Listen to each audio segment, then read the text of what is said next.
There's a big debate and a campaign going on at the moment in the automotive industry about the future of cars, the future of the automotive industry in Britain, and the future of electric cars.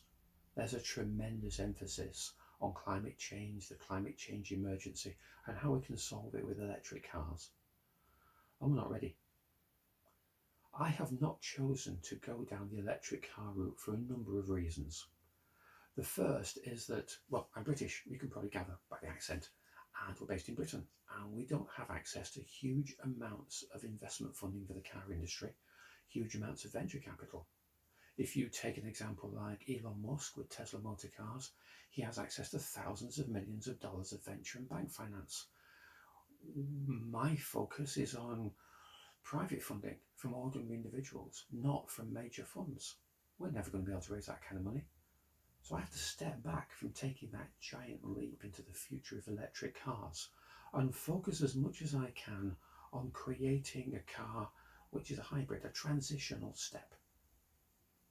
The other thing we have to consider is how the electric car industry right now is in its very, very earliest stages. It's going through all the experiments, the explorations, and the transitional process of any new business in any new market.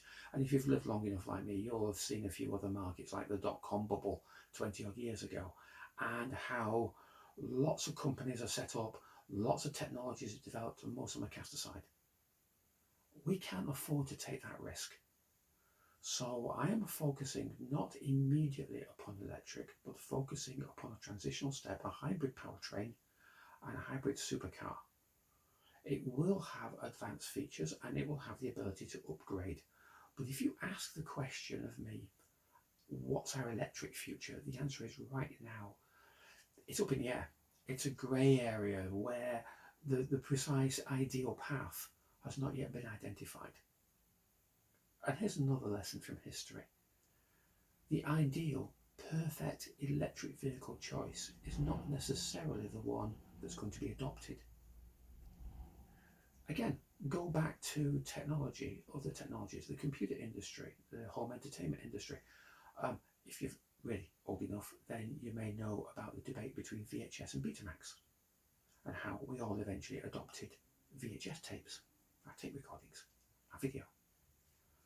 But most people will know that Betamax was a better technology. But VHS was easier to adopt for a large number of manufacturers, so it became the de facto standard. It wasn't the best technology, it was just good enough. The same goes in the computer industry.